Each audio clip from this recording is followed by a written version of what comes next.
Hello everyone. In this video, we are going to discuss new social media intermediary rules. There is a lot of controversy going on around this. Some people say these rules are very bad, these rules are invasive of our privacy, and some people say that these rules are very good and it will regulate the unregulated sector and it will help clean up the internet. I am going to explain some of the major provisions of these rules to you so that you are able to decide for yourself, you are able to form your own opinion whether these rules are good or bad. So without further ado, let's start. These rules are called Information Technology Intermediary Guidelines and Digital Media Ethics Code 2021. These rules supersede the 2011 intermediary guidelines. First of all, let me explain what are new things under these rules. What is it that was not there in 2011 and is present in these 2021 rules? These rules have created a new category of intermediaries, that is, social media intermediaries and significant social media intermediaries. These rules impose certain additional obligations on significant social media intermediaries. These rules also started governing or regulating the publishers of news and current affairs content and publishers of online curated content like Netflix and Amazon Prime. Now you must be thinking, who is a social media intermediary? Who is a significant social media intermediary? Let me explain.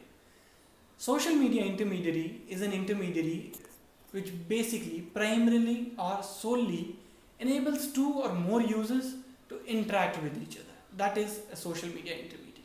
And any social media intermediary that has more than 5 million users, that is 50 lakh users registered in India, that is significant social media intermediary. There are certain additional obligations for significant social media intermediaries. We will discuss those in detail as well. Now coming to obligations that are common for all types of intermediaries, including social media and significant social media intermediaries. First is restrictions on use. Second is removal of content. Third is appointment of grievance officer. Next is retention of registration information. Cooperation with law enforcement authorities, and then implementing certain types of security measures and breach notification. Let's look at all these one by one. First is restrictions on use. These intermediaries are required to inform their users periodically, at least once a year, to not use their platform to host, to store, to publish, or to transmit certain type of information that is prohibited. To give you some examples, what kind of information is prohibited: any information that is not true, any information that is harmful to children, any information that can threaten the sovereignty of India, it can threaten India's friendly relations with other countries.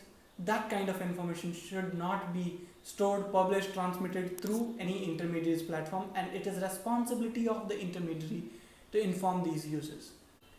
If anyone violates these rules, the intermediary is supposed to remove that particular content or disable the account or suspend the account of that particular user. Next is removal of content.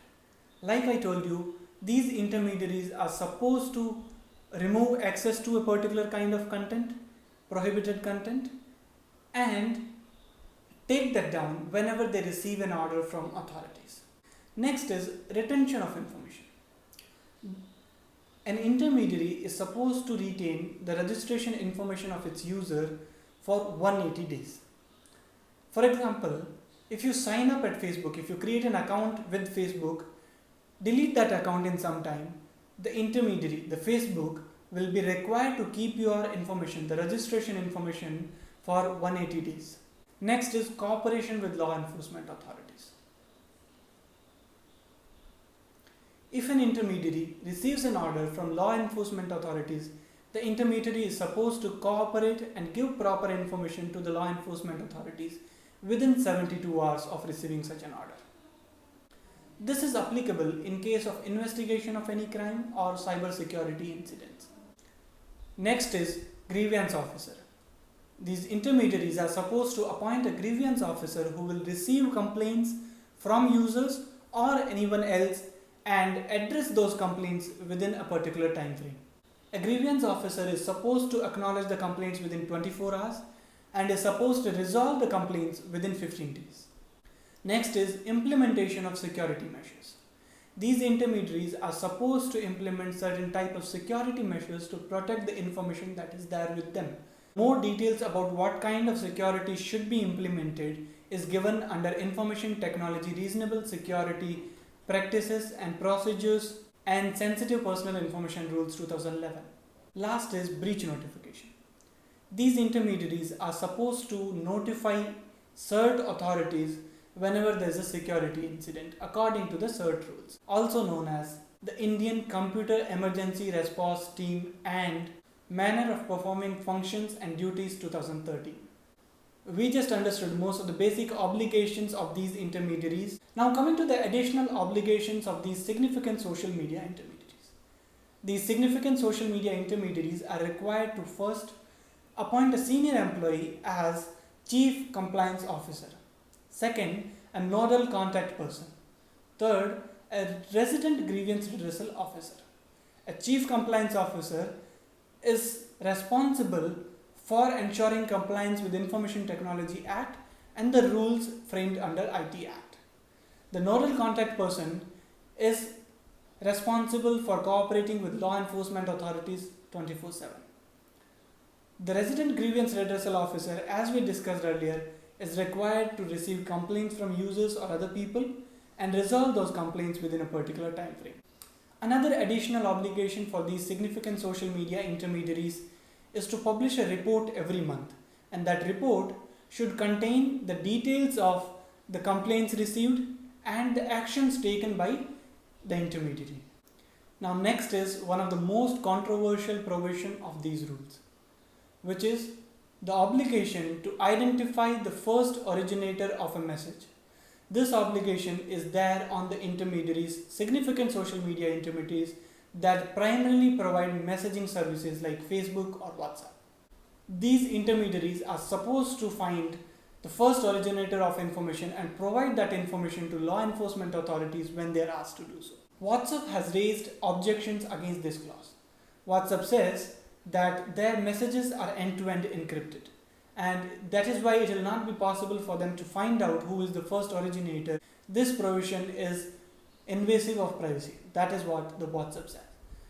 Indian government says it is not for a for-profit company, which is a foreign entity, to talk about users' privacy.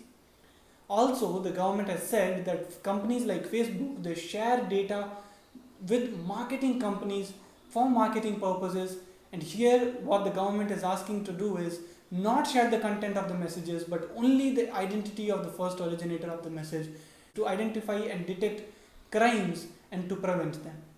I will provide the link of the full statement from the government in the description. I would recommend you to read it. It is very informative, and then you will be able to form your own opinion on who is right, whether government or big tech giants. Now coming to the next additional obligation of the significant social media intermediaries. These organizations are required to endeavor to deploy certain technology to actively identify and remove the content that is related to women and children's sexual abuse.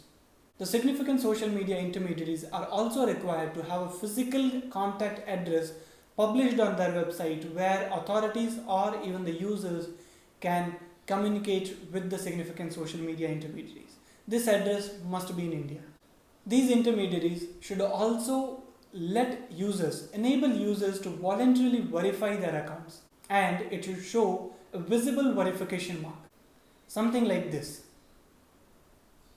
It is said that this will help identify fake profiles and it will reduce the number of fake profiles. Now we have understood the obligations that are there on all types of intermediaries and additional obligations that are there on significant social media intermediaries. Now let's move to part 3. This part has provisions to regulate the publishers of news and current affairs content and publishers of online curated content like Amazon Prime and Netflix. These rules have created a 3-tier structure for this industry. Level 1 is self-regulation by these publishers. Level 2 is self-regulation by the self-regulating bodies of these publishers. And level 3 is an oversight mechanism by the central government. These publishers are also required to have a grievance redressal mechanism. These publishers are also required to filter and tag their content, to divide it into certain types of categories. For example, the content that falls under category U, which is suitable for all types of ages and children can watch it. For example, the content that is in UA16 plus category, that means it is not for people below the age of 16 years, and if anyone below the age of 16 years is watching it, it should be watched with the parental guidance. Till now, these kind of obligations were present only on TV and not on these publishers of news affairs and publishers of online curated content like Netflix. To summarize, we have understood in this video the obligations for all types of intermediaries, the additional obligations for significant social media intermediaries, the most controversial provision, the compliance requirements, and the oversight mechanism for the publishers of news and current affairs content and online curated platforms. I hope this video was helpful. If you like this video, please share it with your friends. Thank you. See you in the next video.